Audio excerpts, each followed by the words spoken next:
Good morning.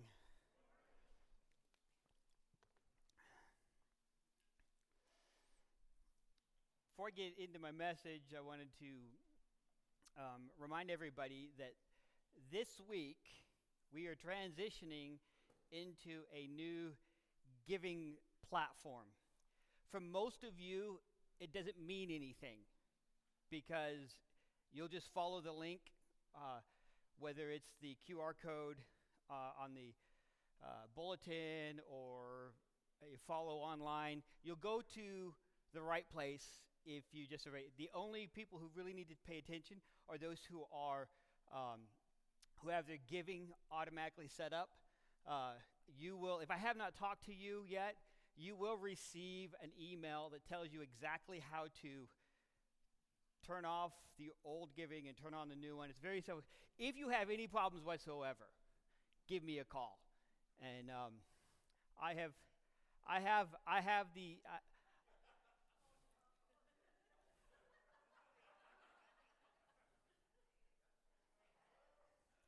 I'm going to be preaching about marriage. Give me a call, and I will forward you to Jeanette.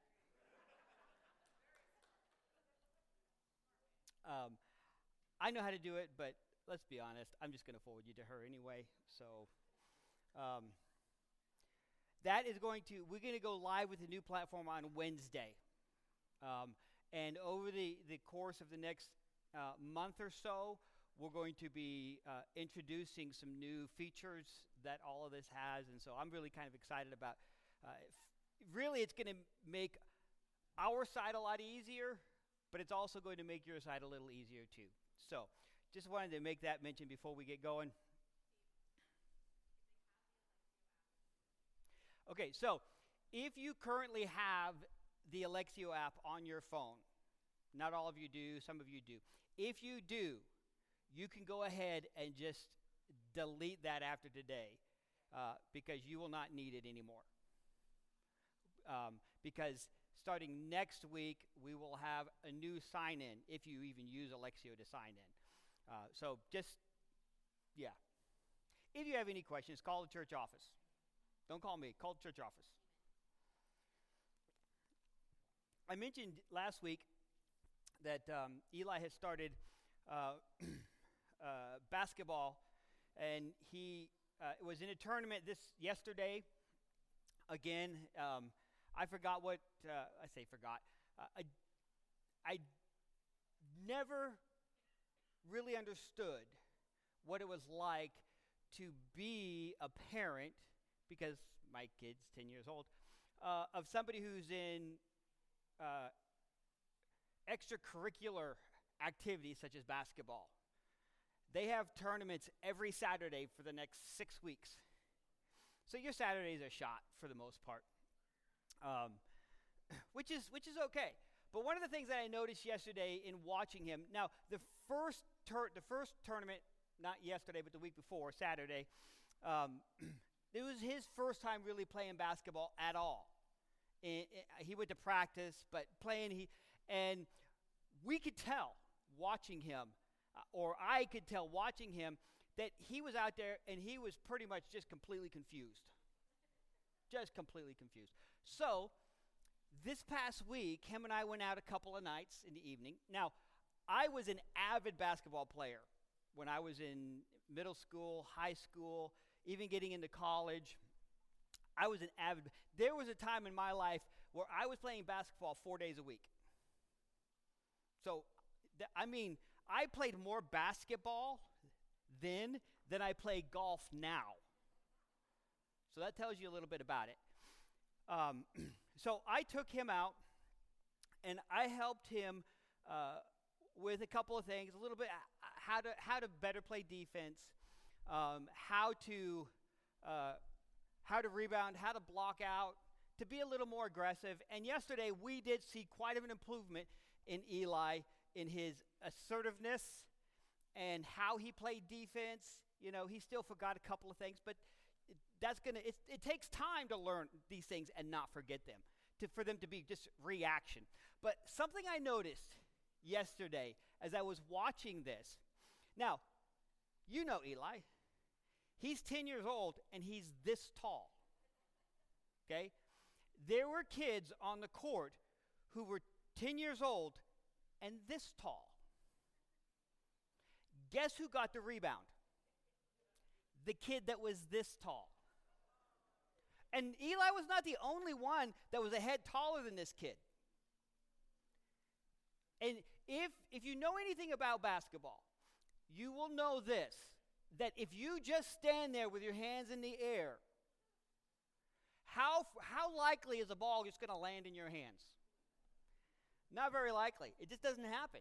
You have to actually go to where the ball is. And not only do you have to go to where the ball is, there were a couple of times where Eli actually got to the ball, had his hands on the ball, but did not get the rebound because somebody else was more aggressive than he was and took the ball. Now, something happened yesterday that didn't happen the week before. He actually got a rebound, and he actually put the rebound. He shot it again because he was on offense, and he shot it again. Unfortunately, he just barely missed. I tried to give him some incentive because I really believe that, especially at that age, give them something to motivate them. And so I sat down with him after the first game that he played, and I said, "Tell you what, Eli, I will give, for every rebound you get, I will give you an extra 10 minutes of screen time." Really? How many rebounds do I have to get to have 3 hours? That was his question. So you know what I did as a good father? I said, okay, let's figure it out. How many 10 minutes are in an hour? And we went through and we figured it out. But I recorded a couple of clips of him playing to highlight and help him see that standing like this and just moving to where the ball is not going to get you a rebound. You have to be aggressive to be successful in getting a rebound. The kid actually, there was one kid that I watched, and he was one of the shortest kids on the court at that time. Literally, I don't think there was a kid more than that much, taller than him. Everybody was at least 3 inches taller than him. He got more rebounds than anybody else. Why? Because he went after the ball with everything he had. In fact, if somebody else got the rebound and brought the ball down here, guess what he did? He went over and took it away from him.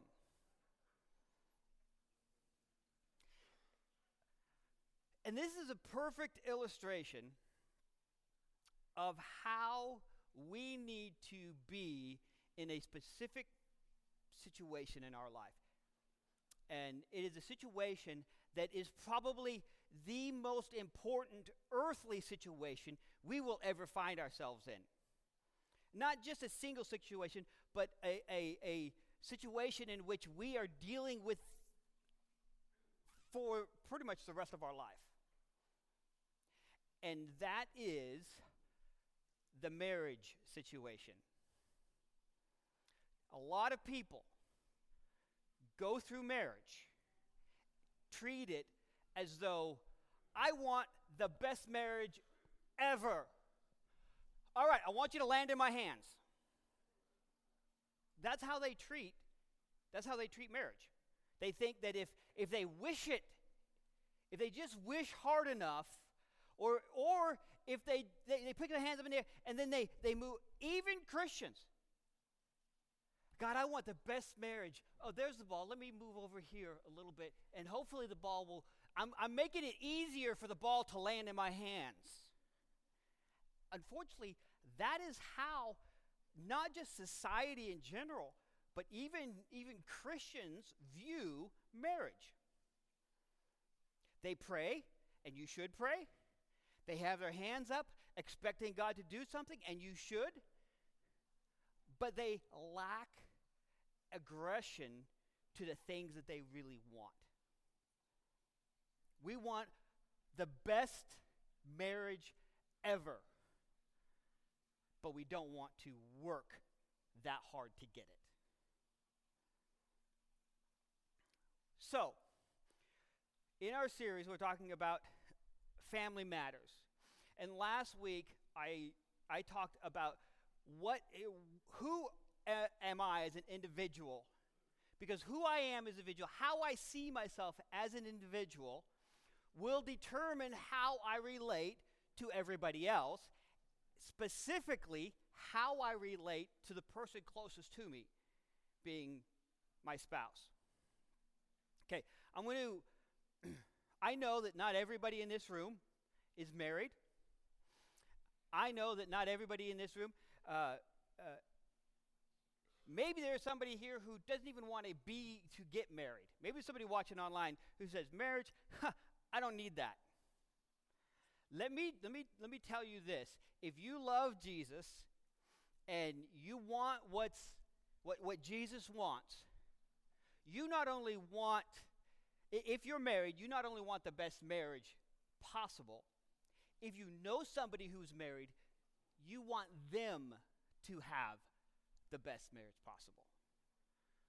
So I want to share some things with you today that you're going to know most of this.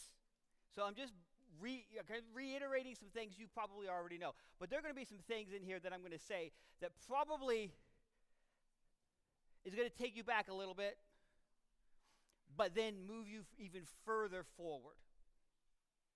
Okay?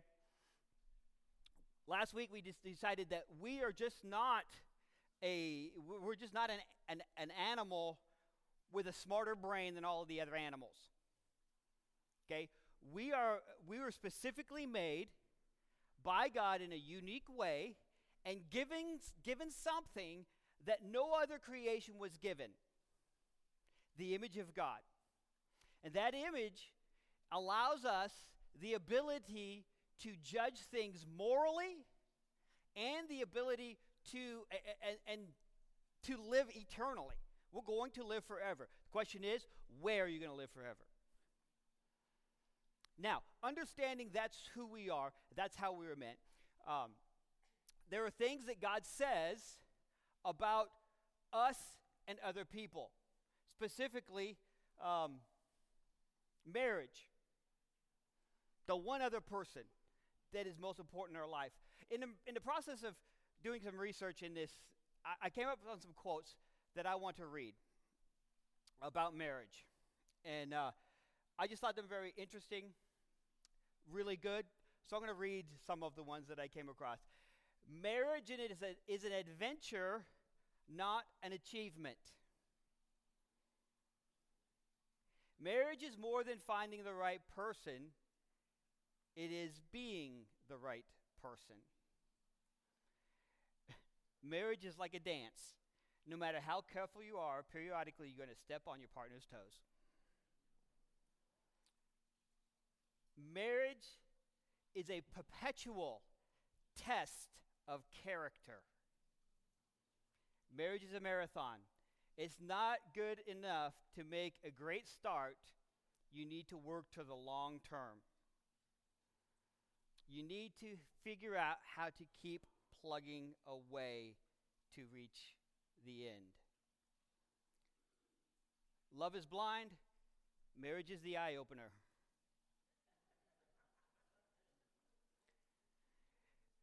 Marriage is an institution. Marriage is love. Love is blind. Therefore, marriage is an institution for the blind.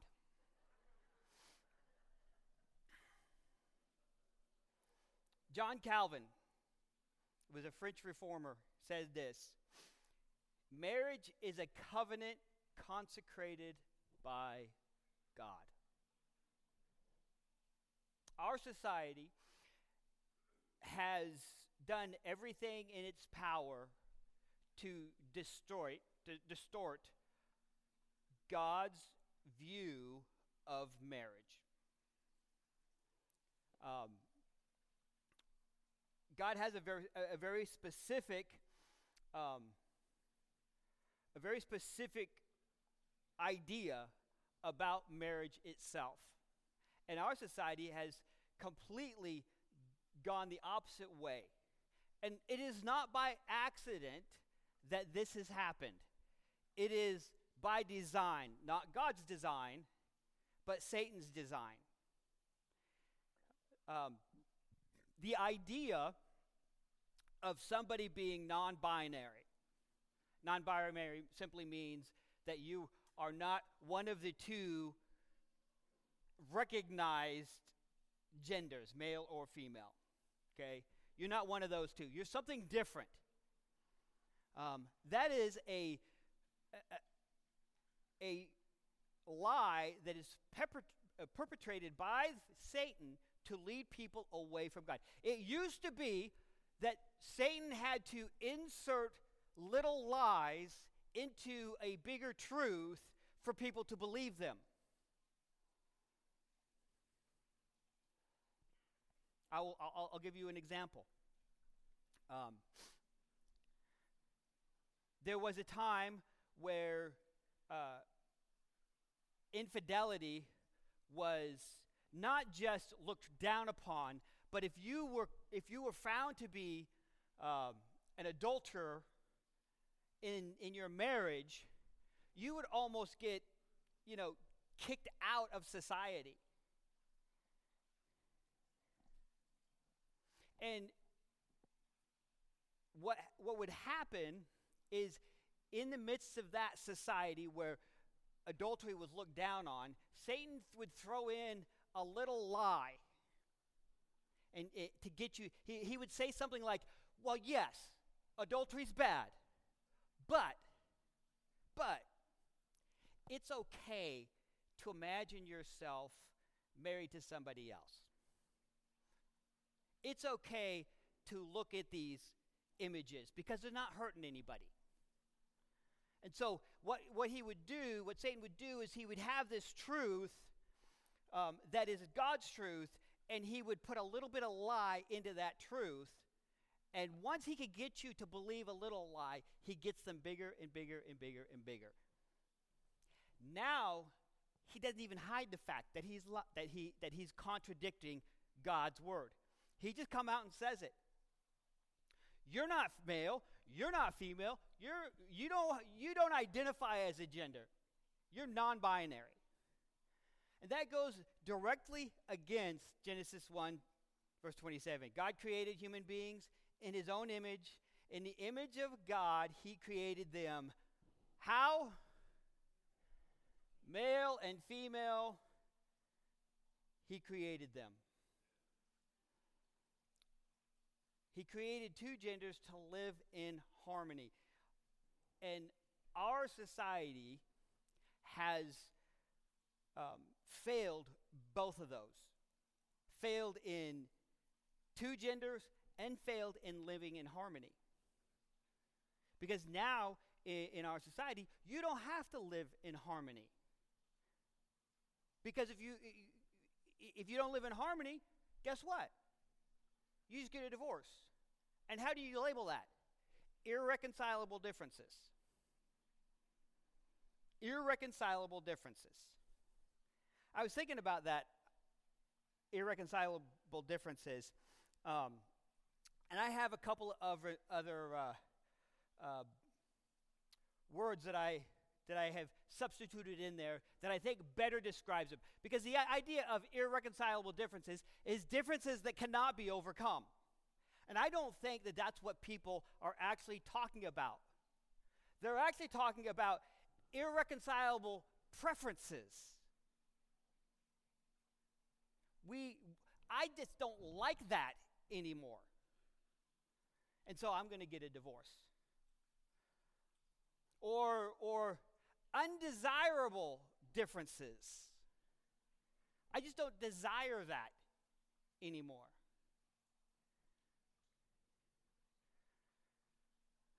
I've heard people in conversation many times, men and women have said this: "That's not the person I married." Maybe you've heard somebody say that. Maybe you've even thought or said that yourself. That's not the person I married. Well, guess what? You're right. You know why? Because everybody changes every day of their life. Every new experience changes you. Now, sometimes those experiences and the change is drastic. Sometimes it's not very drastic. So, yeah, you're right. That's not the person. But does that give you a right to say, I am ending this? Not if you believe that God has established marriage as something more than just a contract. Listen, God did not institute marriage to be a contract, but a covenant. Now, there's a difference between a contract and a covenant. In our society, people do not enter into a marriage covenant. They enter into a marriage contract. A marriage contract is where I have a set of expectations and you have a set of expectations, and we like each other, we even love each other, and we're going to live together based on these expectations that we have of each other. These are your requirements and these are my requirements. We don't come out and say that. But that's technically what we're doing. And if at any point in time you don't live up to my expectations based on the contract that I have decided, and usually the contract is not decided verbally, the contract is decided mentally by the individual who's entering into this contract. So she has this idea of what marriage is going to be like or should be like, the expectations she has of this other person, and some of these expectations are, yeah, you're not going to commit adultery, I'm not committing adultery. Those are the expectations we shared. But an expectation that is not necessarily set outside. So let's say the wife says, you know what, I expect you to be home in the evenings, to work hard every day, to make money to help support the family. How many of you had that in your wedding vows? No, but it was an unwritten expectation. And the husband could have an expectation, and I am not, when I say some of these things and giving illustrations, I am not dictating how a family has to be run, okay? So don't think that I say a man goes off to work and he works all day, that if the husband doesn't go and work, that somehow he is not doing his responsibility, okay? Nowhere in the Bible do we see God specifically saying that this is how it has to go when it comes to marriage relationship. He has expectations, but those expectations are not the same expectations that we have. And as we go through this marriage matter or family matters series, we're going to look at a lot of those. So we have these expectations, and if you don't meet this expectation that I have, then I'm just going to rip up this contract. And that's how our society has been. There was a point in time where you had to jump through a lot of hoops to get a divorce. You couldn't just go down and both of you sign a few papers and then you're separate. Pay $50 depending on where you live. That's how much marriage means to some people now. $50 and sign my name to a piece of paper. That is not a marriage covenant. That is a living together contract. And that is not what God institutes. So, what exactly is the covenant? Well, we know in Genesis chapter 2, verses 18, we read this. Then the Lord God said, it is not good for man to be alone. I will make a helper who is just right for him. How many, at least at some point in your life, have heard or believed that this implied that the man was in some way superior to the woman? Anybody? I have several times. Not thought it necessarily, but I did question, why is that? Why does it not mean that? Because every time you think of helper, what do you think of? I think of if I'm going and doing a job, okay, and I bring somebody on, I do all the heavy lifting, and they hand me a tool, or they take it something and throw it away. I do all the work.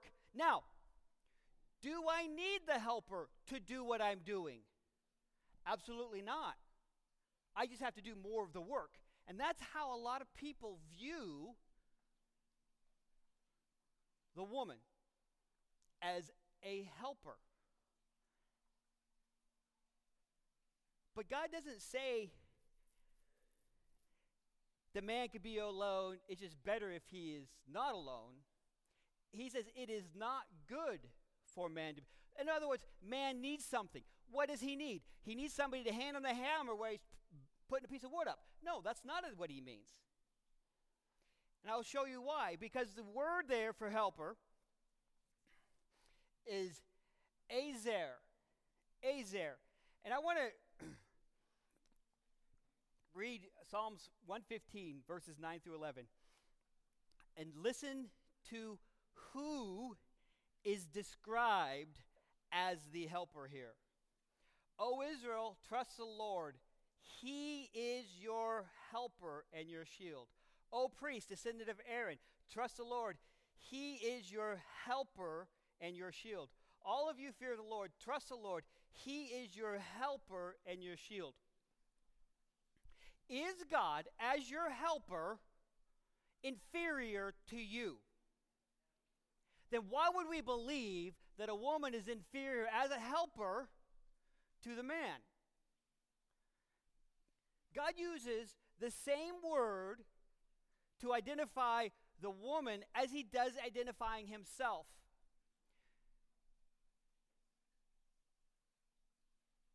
Here's the key. The woman was given to man because the woman could do something the man couldn't do.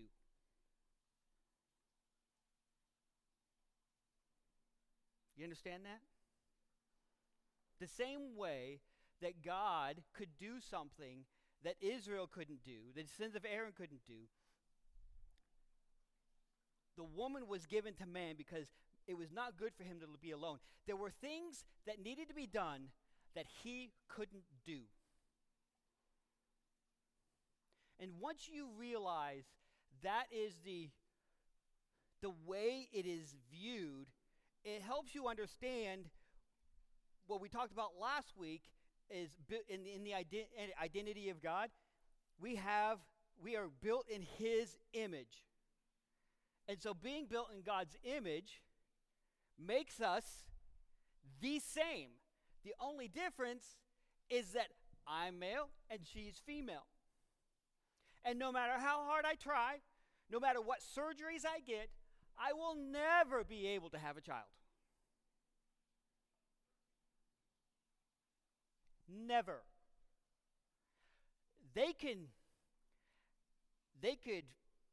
do certain surgeries, and I've heard of this, and they could put a little tiny kid inside of my stomach. That sounds completely terrible. I have no desire whatsoever for that to happen. And honestly, they would have to take it out the very same way they put it in.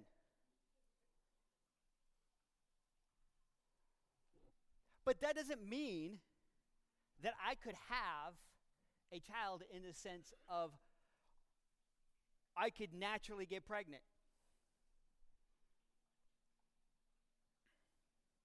Two women. There is absolutely no way whatsoever one of two women could get pregnant without the help of a man. It is physically impossible. It denies, it goes against the idea of science to say that two women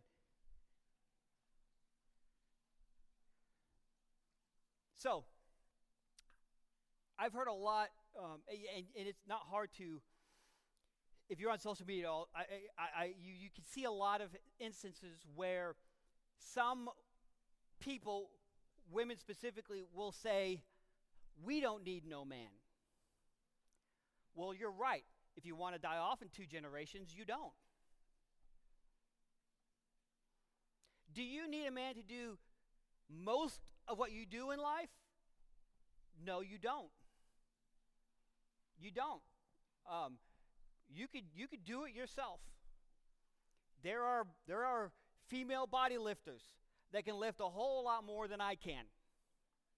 There are female sprinters that can run a whole lot faster than I can. There are female golfers, I hate to say this, that can hit the ball a whole lot further than I can.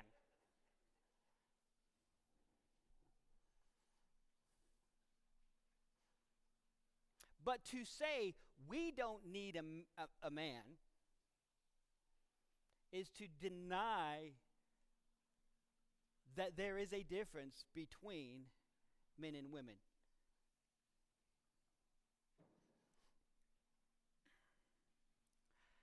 You know what you don't hear very often?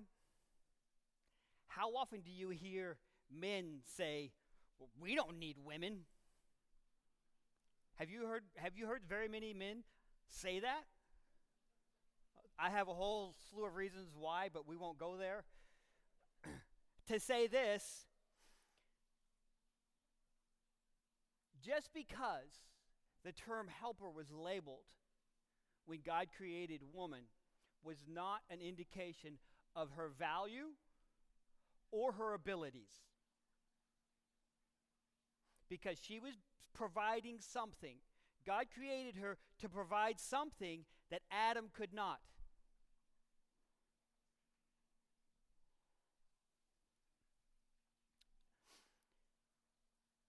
So, let's see what Jesus has to say in regards to what marriage should look like. Matthew chapter 19, verses 4 through 6 says this. Haven't you read the scriptures? Jesus replied. They record that from the beginning God made them male and female. And he said, this explains why a man leaves his father and mother and is joined to his wife. And the two are united into one. Since they are no longer two but one, let no one split what God has joined together. So there's a lot of debate about what does it mean to let no one man split what God has joined together. That does not mean that men don't have the right to a divorce, but women do. Okay, the word man there is generic for human. Let no human separate what God has put together.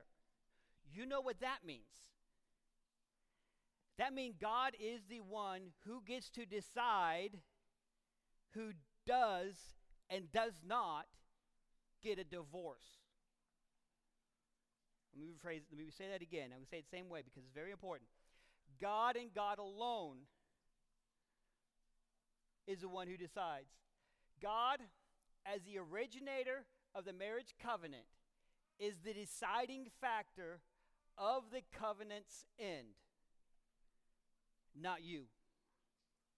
God in himself alone is the one who gets to decide why there should be, and even if there should be, divorce. Now, I was going to start a new series on Wednesday night, this Wednesday night in Thessalonians, but I'm actually going to postpone that a couple of weeks because there are a couple of issues that I want to talk about on Wednesday night that I'm not going to be able to address on Sunday mornings. And one of the things that I'm going to be talking about this coming Wednesday, specifically, that I'm not going to be able to get into today, is what does the Bible say is grounds for divorce, and what does that mean after divorce? So I'm not going to address that right now, but if you're interested in getting a little deeper into that, I encourage you to be here Wednesday night. God, as the originator of the marriage covenant, is the deciding factor of the covenant's end, not you. So only God gets to decide, and his word gives indication as to why and who can give a certificate of divorce. Being that case, the marriage covenant is a covenant that people make between themselves and a covenant that they make with God. Because God is the one who initiates or is the originator of the marriage covenant, he is the one who gets to decide the rules of the marriage covenant. As I said before, we're not talking about a marriage contract. If you want a marriage contract, all you have to do is go down to the courthouse, sign some papers, pay some money, and they'll give you a marriage contract. They call it a marriage license. And guess what? You go that route, you know what you can do? You can decide what the contract stipulations are. You can decide whatever. You can go in there and you can say, okay, husband, I expect you to make this much money, and if you don't make at least this much money, then this contract is over. And the husband can say, oh yeah, well, I expect you to make this much money and have dinner ready for when I come home. And if you don't do that, this contract is over. That is not what God does. Because it is not a contract. It is a covenant. And covenants have a little bit deeper meaning than what they do. And I say it's a covenant because of what Malachi 2:14 says. It says this, you cry out, why doesn't the Lord accept my worship? There's a lot of background to this, but we don't necessarily need it to understand what is being said here. I'll tell you why.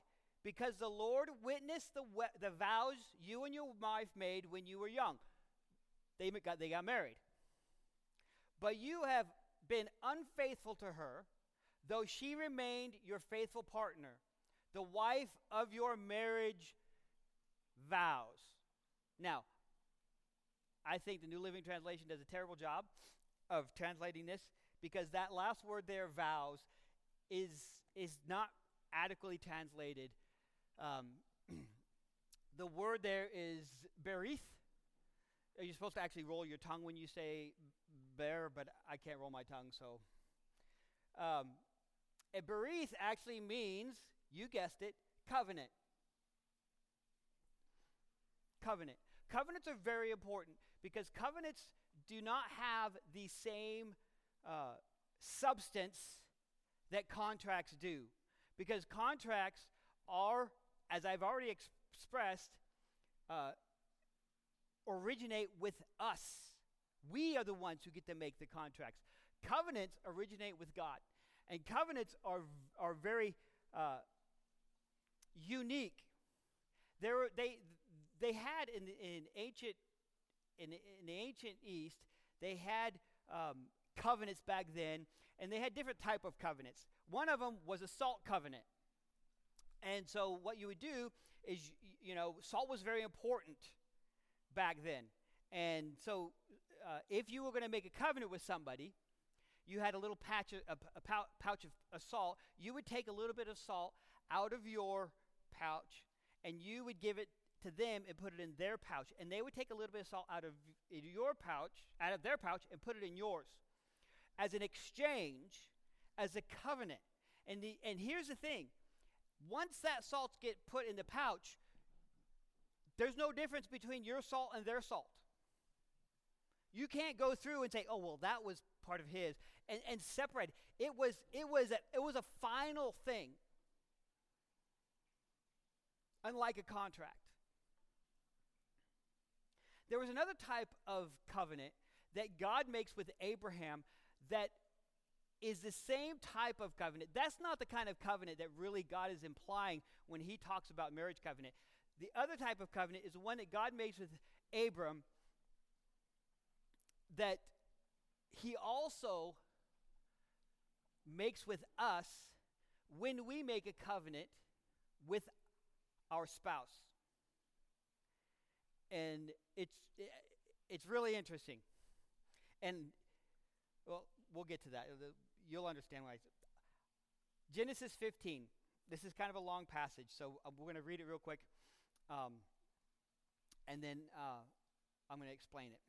Sometime later, the spoke forth to Abram in a vision and said to him, "Don't be afraid, Abram, for I will protect you, and your reward will be great." But Abram replied, "O sovereign Lord, what good are all your blessings when I don't even have a son? Since you've given me no children, Eliezer of Damascus, a servant of my household, will inherit all of my wealth. You have given me no descendants of my own, so one of my servants will be my heir." Then the Lord said to him, "No, your servant will not be your heir, for you will have a son of your own who will be your heir." Then the Lord took Abram outside and said to him, "Look up into the sky and count the stars if you can. That's how many descendants you will have." And Abraham believed the Lord, and the Lord counted him as righteous. So God promised him sons, multiple descendants, and he believed him.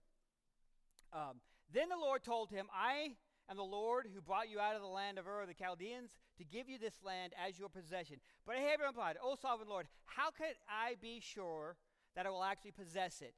The Lord told him, "Bring me a 3-year-old heifer, a 3-year-old female goat, a 3-year-old ram, a turtle dove, and a young pigeon." So Abraham presented all these to him and killed them. This is where it really gets kind of interesting.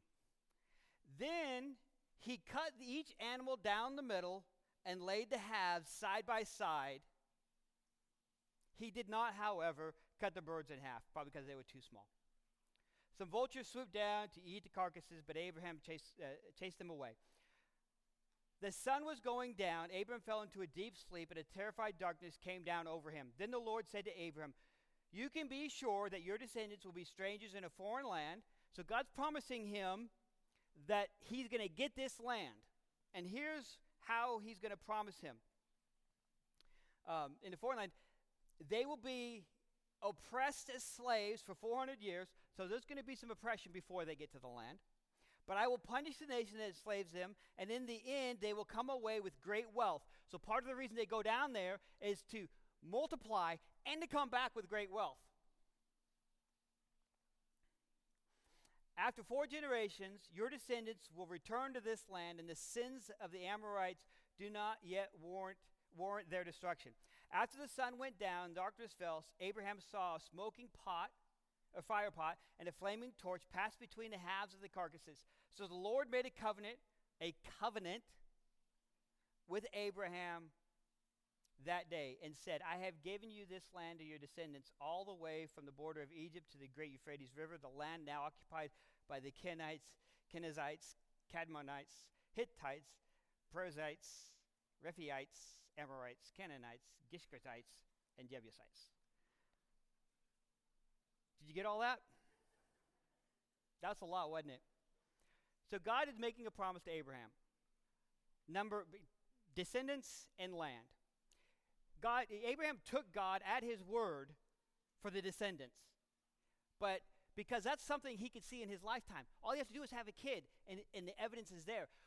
But the land that was being promised to Abraham was going to be 400 plus years away. Abraham's going to be dead and gone. He's never going to see that. And so God is making a covenant with Abraham. And he takes these animals and he splits them in two.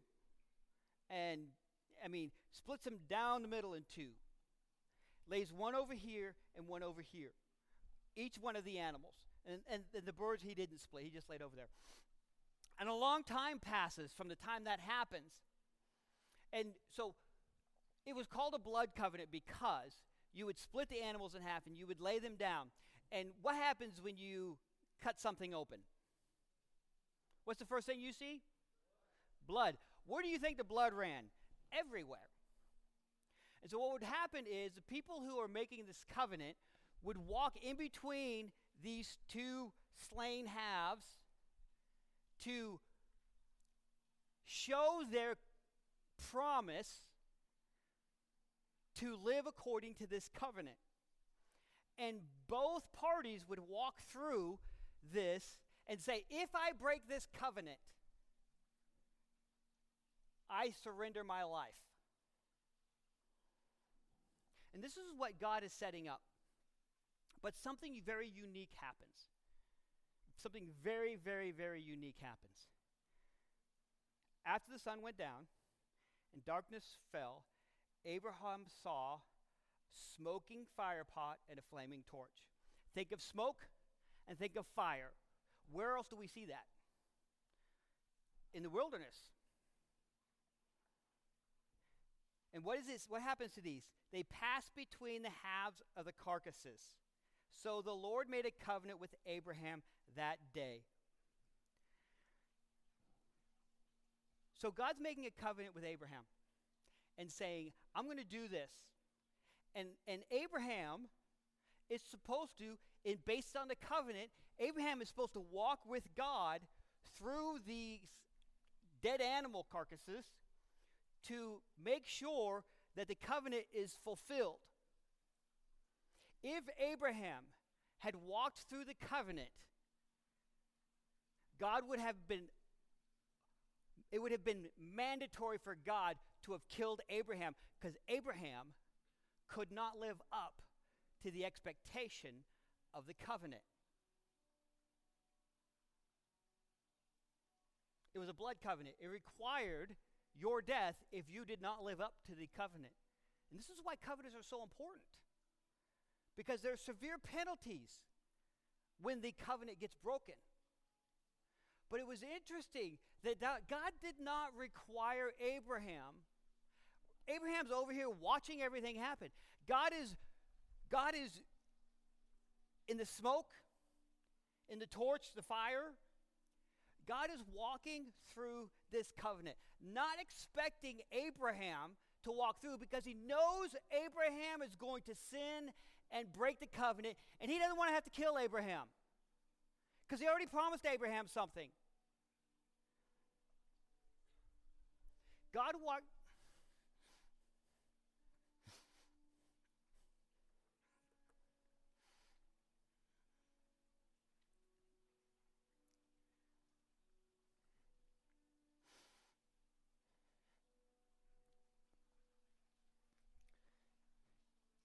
As God walks through, it's interesting. It said, so the Lord made a covenant with Abraham that day. The Greek word there isn't make. The Greek word there is cut. The Lord cut a covenant with Abraham. Hence, the animals that were cut in two. God knew that Abraham couldn't do it. But Abraham's fault, and Abraham's sin, and Abraham's inability to live according to the covenant did not mean that God was not going to uphold his part of the covenant.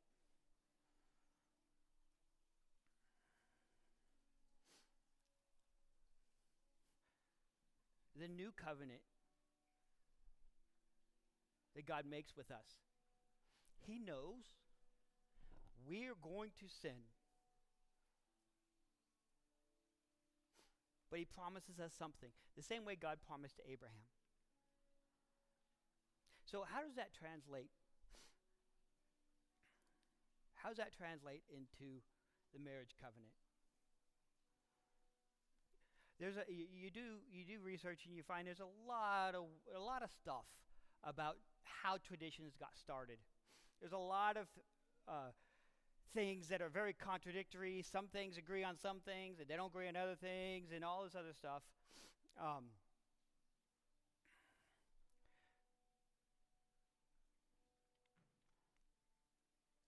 But I want to point out a couple things. First is when God says that the man and woman become one flesh, let no man separate, he's making a blood covenant. Which means if you break that covenant, you surrender all of your rights and your life. That was the whole deal about it. That's why it was so serious. Because if you didn't uphold it,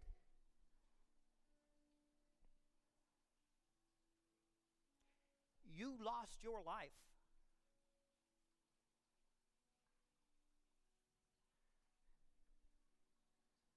You want to know why our society has fallen so far? It's because we have taken the principles of God and we have removed them from our society. You know why marriages are falling apart? Because we've taken the principles of God and we've removed them from our marriages. Most people treat marriages now like a contract instead of a covenant. It's interesting. How many people do you think would fight aggressively to keep their marriage if they knew that if they didn't keep their marriage, they were going to die? I think you would fight a little bit harder for your marriage, wouldn't you?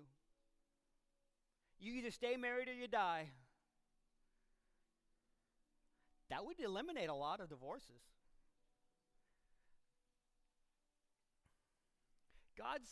God is so think of the marriage as you are making a covenant with your partner and with God. Okay? God knows that we are not going to be able to uphold our end of the bargain. And so just like he did with Abraham, he does with us.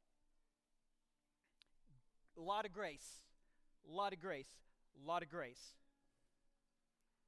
But what we do is that and I'm talking Christians here more so than non-Christians because we're talking about covenants, not just marriage contracts.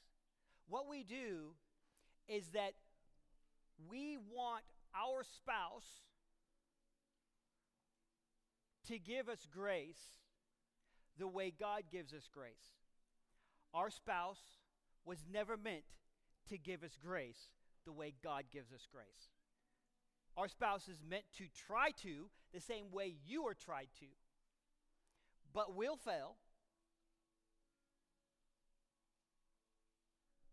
You know some of the strongest relationships, some of the strongest marriages of people I've ever talked to are people who've been through some of the hardest circumstances. Why? Why is that? Why is it that some of the strongest relationships are the ones who had to go through so much? And it's because you survived all of those difficulties. You know who cherishes life more than anybody? The people who've experienced near-death experiences. They know how fragile life is. They know how quickly it could be gone. And so they're more likely to cherish.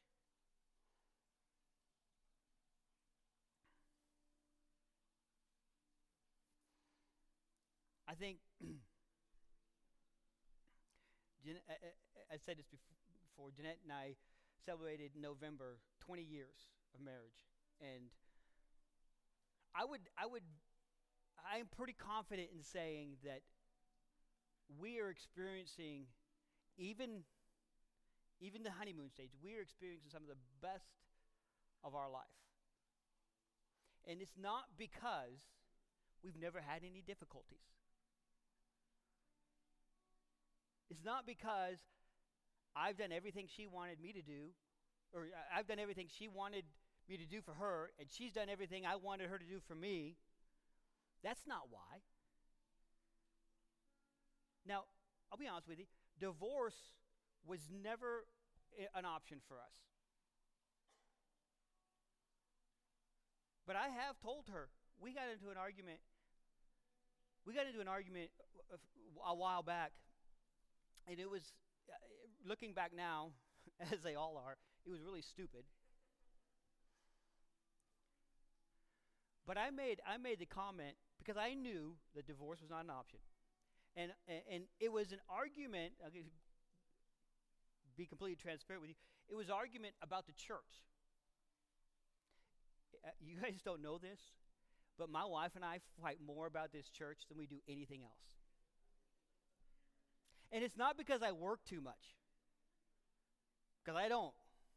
I work a lot, but I mean, it's not because I'm away from home too much. It's other things. And I made the comment to her. I said, I will quit right now, and we will go sell trinkets in Hawaii somewhere on a beach. We got past that. I'm still here. I didn't quit. Yay. That's funny. Nobody else said yay. I don't know how to feel about that. It's these difficulties. It's these difficulties that brought us closer together. It's these difficulties that it's kind of like your muscle. You've heard this illustration before. The way your muscle gets stronger and bigger is by being torn apart and then grow back together. Married people who tell me, oh, we have the perfect relationship, we never fight. I'm laughing on the inside thinking, that's because one of you are doing a good job of holding your tongue. Or you're more like Jesus than I'll ever be. Could be too.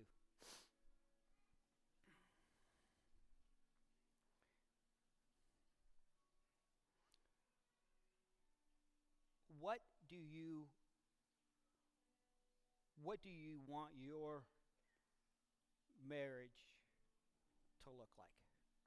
Whether you're married now, whether you want to be married in the future, whether way in the future,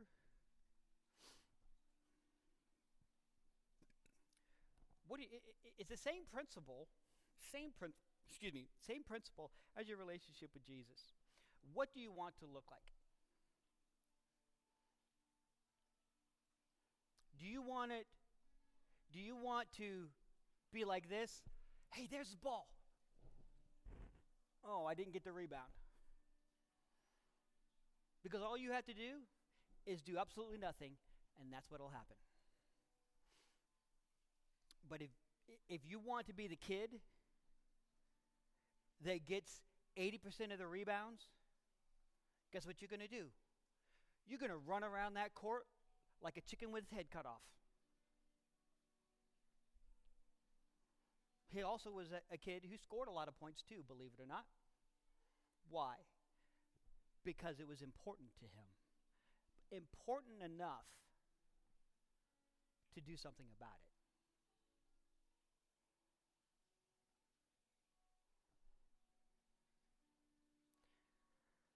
Have you been living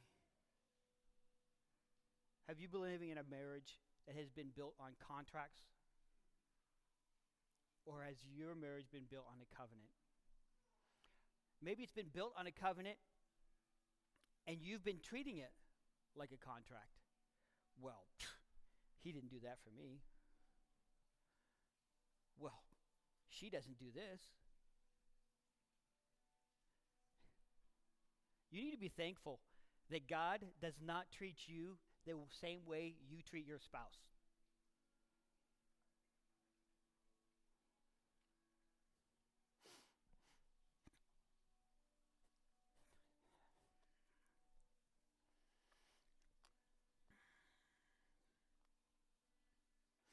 I'm going to close in prayer, and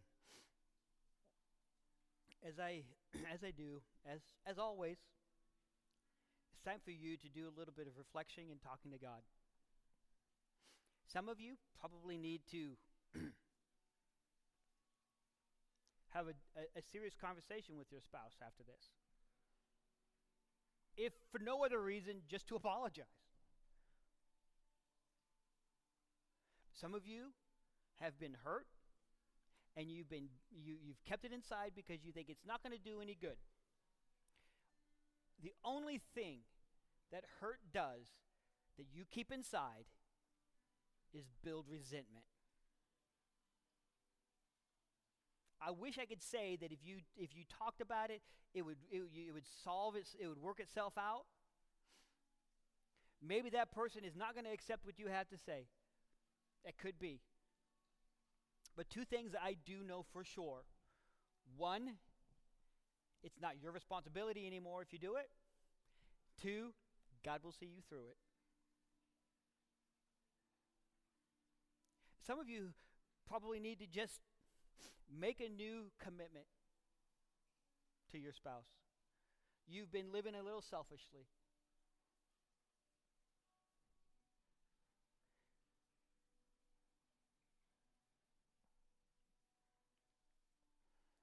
Some of you,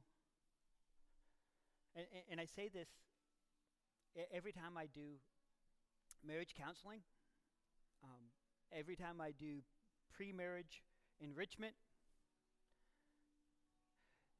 you need to get the word divorce out of your vocabulary. You know what the term prenuptial means? I'm planning on getting a divorce.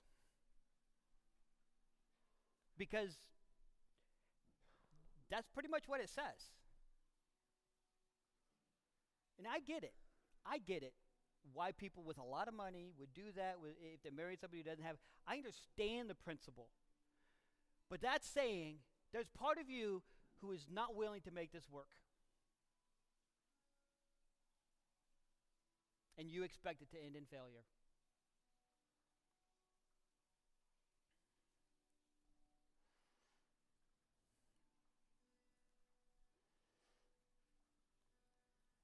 We need to bring God's standard back into marriage. The covenant that is made. We need to start living like covenant people and not contractual people. And what does that mean? That means it's not about you, it's about the commitment you've made. I say this all the time.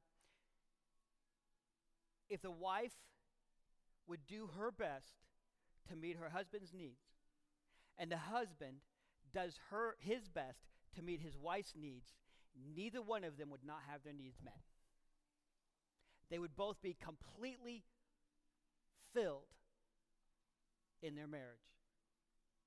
But instead, what I find is, well, he doesn't do this for me. She's trying to pull something out of him that is usually a waste of time, because what you get is not exactly what you want anyway. The only way to be truly happy in your marriage is being the person that God wants you to be in that marriage. Not the person your spouse wants you to be. That's the mistake most people make. I'm just trying to be the person she wants me to be. Well, she's a faulty human being, and she doesn't know what's best for her. Hey, guys, don't laugh. You're the same way. She says, the wife, I'm just trying to meet all of his needs. The ones he's telling me about. Well, let's be honest. Most of us don't really know what we need. That's why it's important to be the person God wants you to be in meeting your spouse's needs.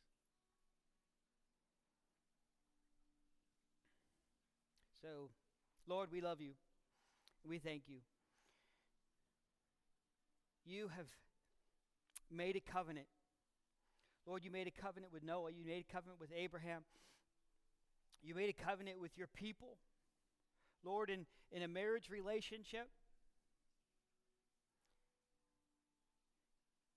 you make a covenant with us. Lord, help us to be covenant keepers. Help us to be the people you've called us to be. Help us to live the life, Lord, not that we want to live, not be the people our spouses want us to be, but Lord, be the people you have called us to be.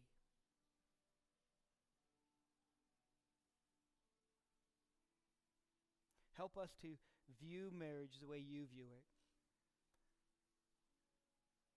As a covenant, not between two people, but between three.